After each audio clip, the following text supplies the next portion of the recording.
It was the middle of the night on January 3rd, 2026. Over the city of Caracas in Venezuela, loud noises filled the air. Fighter jets roared, and big explosions shook the ground. The capital city felt fear. Something big and shocking was happening. The United States military had come.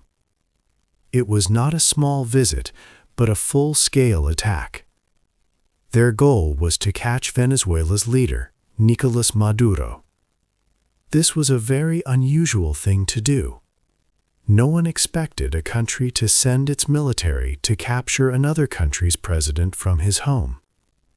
This big event did not just happen by itself. It was not a sudden choice. This raid was the end of many months of secret work by the Trump administration. President Donald Trump had planned for a long time. There was more and more military pressure before this night. Also, there was a legal plan that many people did not agree with. This act was new and without precedent. A big question came from this. How did the United States, with its very powerful army, decide to attack a country and take its leader? How did they plan this capture in another country's main city, an act called a decapitation strike? To understand what happened on this strange and important night, we need to look back in time. We must go back to the very start of this whole idea. We need to see when the plan was first thought of, setting the stage for the next chapter. 2. A secret plan. After the chaos in Caracas, we must look back. Months before the raid, a secret plan began to form. Venezuela held an election in 2024. Many said the results were not fair. Nicolás Maduro was still in power, but the world watched closely. The Trump administration did not agree with the election. They started to put more pressure on Venezuela. In late 2025, President Donald Trump took important steps. He named two Venezuelan groups, Tren de Aragua and Cartel de los Soles, as foreign terrorist organizations. The administration said that Maduro himself led the Cartel de los Soles. This was a big change. It allowed the U.S. to see Maduro not just as a leader, but as the head of a terrorist group. Then military actions increased. The USS Gerald R. Ford, a large aircraft carrier, moved to the Caribbean Sea in November. U.S. forces stopped many ships in the ocean, saying they carried illegal drugs for Venezuelan groups. The U.S. also started taking oil tankers that had Venezuelan oil. A drone strike hit a dock in Venezuela that the U.S. said was for drugs. President Trump even said publicly that U.S. troops would attack inside Venezuela. The U.S. made a deal with Trinidad and Tobago to use their airports for military flights. Behind the scenes, U.S. intelligence teams worked hard. They watched Maduro, learning his habits and where he was. The whole operation was getting ready. For these actions, the administration used a special legal idea. It came from a 1980 Justice Department memo. This memo was very important for their plan, giving them a way to act, but many people would later argue if it was truly right. By the end of 2025, the secret plan was complete. U.S. warships and aircraft were in position around the Caribbean. Elite teams had confirmed Maduro's exact location. Everything was set. The only thing left was for one person to say yes. That person was the President of the United States. Would Donald Trump give the final order? 3. The President's call. The final 24 hours before the operation were full of tension. In Washington, D.C., inside the White House Situation Room, top leaders held their last intelligence briefing. They reviewed critical details and risks. The decision was immense. The administration had earlier made public statements. It had said it would not seek regime change in Venezuela. It also stated that land strikes would need congressional approval. These earlier words now conflicted with the plan. Across the hemisphere, special soldiers and pilots waited. Delta Force operators checked their gear. Pilots sat in their aircraft cockpits, making final checks. They were spread across many bases, all feeling the same quiet, heavy readiness. Every soldier and pilot was focused, knowing a monumental mission depended on them. All eyes and ears were on Washington, waiting for the President's final command. The critical moment arrived late on Friday night, January 2nd, 2026. At precisely 10:46 p.m. Eastern Time, President Donald Trump gave his final approval for the mission. He looked at the military leaders and told them, "Good luck and Godspeed." With that order, the complex gears of a massive, covert military machine began to turn. Over 150 aircraft got ready for takeoff. These included powerful fighter jets, heavy bombers, and stealthy helicopters. They launched from 20 different bases spread across the Western Hemisphere. The first helicopters lifted silently into the dark night sky. They flew very low, just 100 feet above the water, across the dark Caribbean Sea. Their destination was Caracas, a capital city in Venezuela, still sleeping peacefully, completely unaware of the powerful military action about to arrive. 4. Fire in the sky. The night sky over the Caribbean turned into a highway of warplanes. More than 150 aircraft roared to life from 20 different bases. This huge force included fast F-18 fighter jets, advanced F-22 and F-35 stealth fighters, and heavy B-1 bombers. Helicopters, drones, and other support aircraft joined the formation. Their mission began in the dark hours, heading for Venezuela. The attack had two main parts. The first involved Special Forces helicopters. These flew extremely low, just 100 feet above the sea. This low flight path helped them stay hidden from radar. They moved like silent ghosts towards the Venezuelan coast. Above them, other planes provided protection, making sure the path was clear and safe. The helicopters flew through the night, covered by darkness and low clouds, making their way towards Caracas. As these stealthy helicopters neared the city, the second part of the attack began with overwhelming force. This was a shock and awe display of power. Fighter jets and bombers struck hard across northern Venezuela. At about 2 in the morning, the quiet of Caracas was broken by loud explosions. At least 7 major blasts shook the city in less than 30 minutes. Targets were hit with great precision. Fort Tiuna, which was Venezuela's biggest military complex, was attacked. La Carlota Military Air Base, a key point for Venezuelan air power, was also struck. The important port of La Guaira, vital for the country's trade and military logistics, faced heavy bombardment. These precise strikes were designed to create chaos and destroy Venezuela's ability to defend itself. U.S. forces worked quickly to take down Venezuela's air defense systems. Radar stations, missile sites, and anti-aircraft guns were systematically disabled. This opened a clear and safe path for the extraction helicopters. As the military infrastructure crumbled, parts of Caracas plunged into darkness. Electricity went out, adding to the confusion and fear on the ground. The city, once asleep, was now awake to the sound of explosions and the sight of lights disappearing.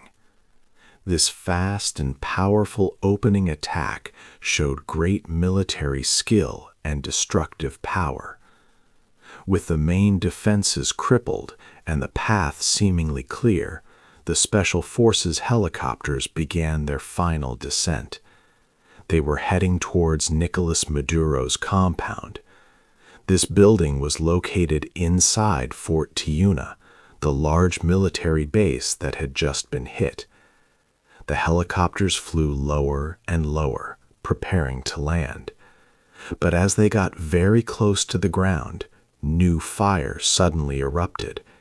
Anti-aircraft guns and small arms fire burst from the compound area. Venezuelan forces were still active and fighting back hard. One of the helicopters was hit by enemy fire. Even though it was damaged, it could still fly. The mission had entered its most dangerous phase. The fight to capture Maduro was far from over. 5. Inside the room. The helicopter shook violently as it approached the ground. Dust and small stones flew everywhere. As soon as the landing gear touched, loud gunfire started from below. Delta Force soldiers and FBI agents quickly jumped out of the aircraft. They ran to find cover, shooting back at the unseen enemy. Bright flashes from their weapons lit up the dark night. They were at Fort Tiuna, a large military complex in Caracas, right at President Maduro's private compound. The special team moved fast. They reached the main building. With a loud, controlled explosion, they blew open the heavy front door. A shockwave went through the air. Inside, a strange quiet followed the blast. The team entered quickly, their boots quiet on the floor. Their bright flashlights cut through the darkness, showing expensive furniture and art. They checked each room carefully, moving from one area to the next. They knew Maduro could be anywhere. Every second was important. Suddenly, a soldier's voice came over the radio, calm but urgent. "Target located, second floor, east wing." The team moved quickly to a large bedroom. Inside, they found Nicolas Maduro and his wife, Celia Flores. They had been surprised in their sleep. Without wasting a moment, the soldiers secured them both. Maduro tried to shout and pull away, but the trained team was too strong. They quickly dragged him and his wife from the bed. The capture was swift and complete. With the targets in their control, the mission entered its most dangerous phase, getting out. Venezuelan soldiers were now fully alerted and fighting with everything they had. The American team had to move fast. They fought their way back through the compound, protecting Maduro and Flores. Gunfire was constant, whizzing past their heads. They used their training to move quickly and avoid getting hit, fighting through small groups of armed guards. Finally, they reached the waiting helicopters. Maduro and Flores were quickly pushed inside. The powerful aircraft lifted into the air. One helicopter had taken damage during the landing, but it was still able to fly. The small group was now above Caracas, but the danger was not over. They were still deep inside enemy territory. The entire Venezuelan military was now on high alert, looking for them. The helicopters flew low and fast toward the coast, fighting their way out of the hostile country, leaving the burning city behind. 6. A world divided. The world quickly saw a picture. It showed Nicolas Maduro on the American ship, the USS Iwo Jima. He wore a gray suit and headphones. He was now held by the United States. This photo quickly changed everything. The United Nations Secretary General, Antonio Guterres, was very worried.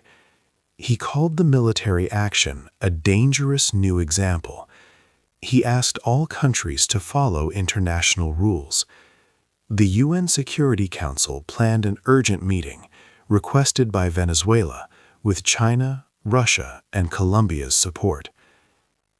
In Latin America, many leaders were angry. Brazil's president, Luiz Inácio Lula da Silva, said the U.S. had crossed an unacceptable line, speaking about past interference.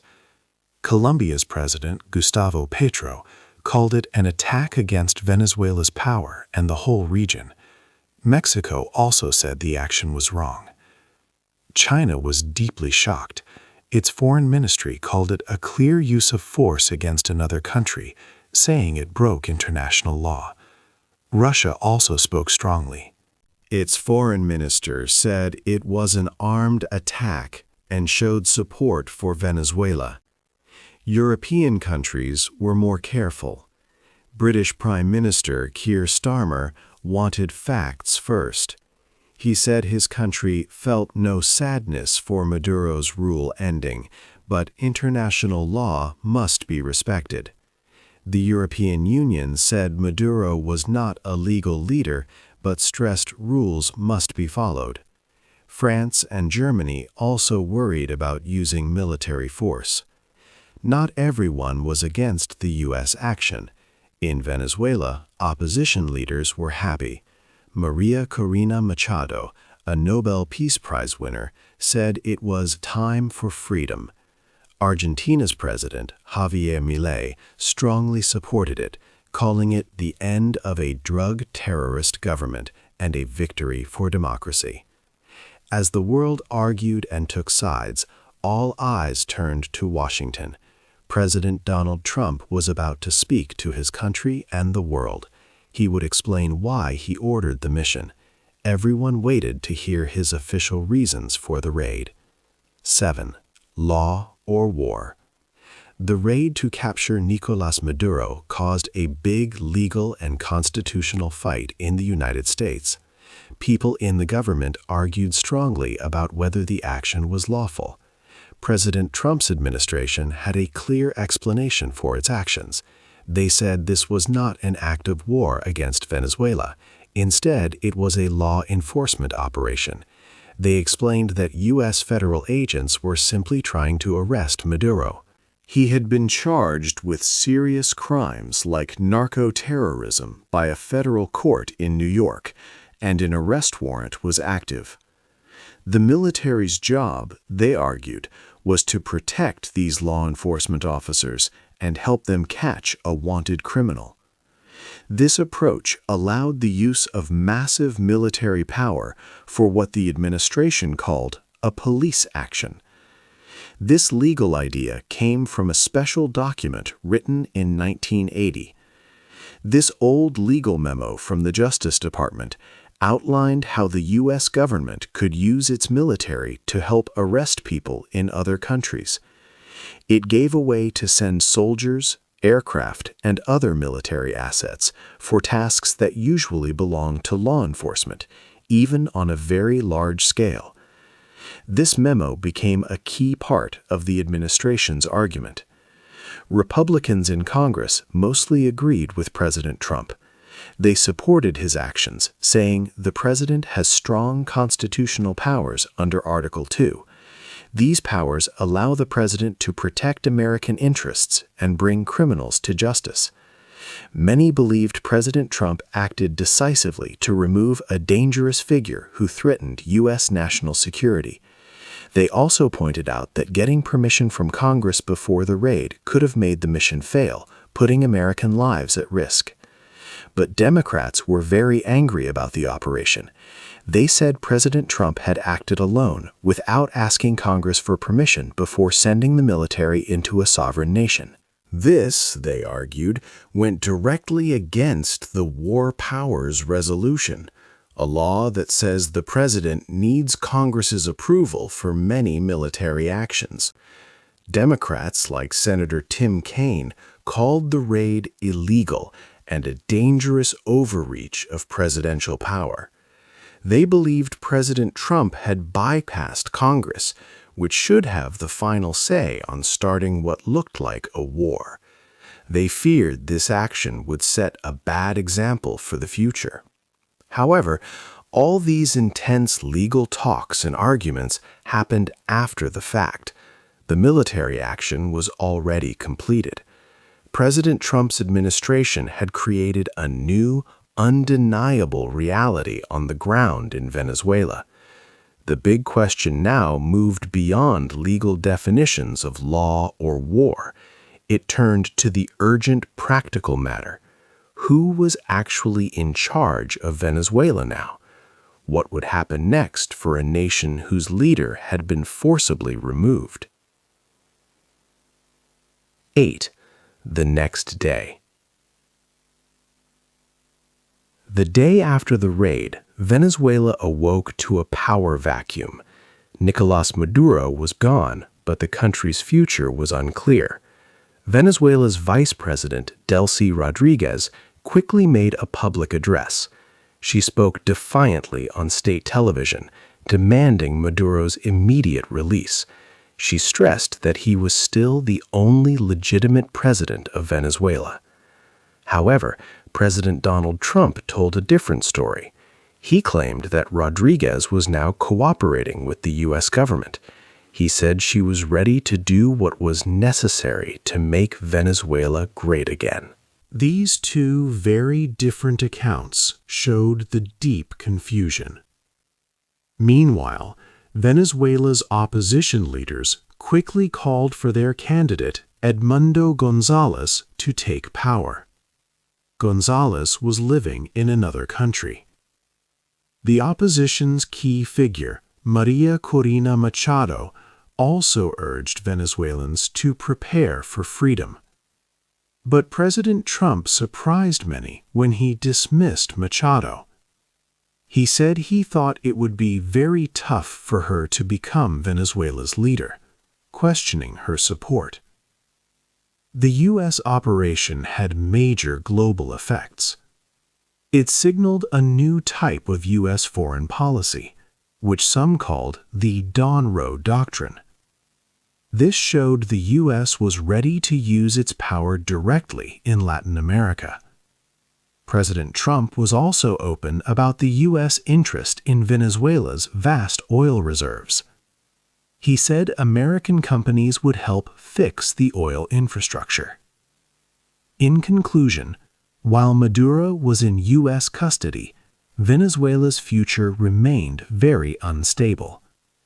The country was caught between its old leaders, a divided opposition, and the direct involvement of a superpower.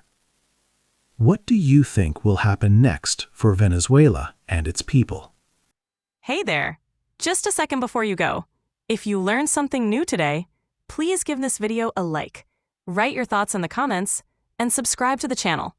It only takes a second, and it really, really helps to create even better English videos for you. Your support means the world. Thank you.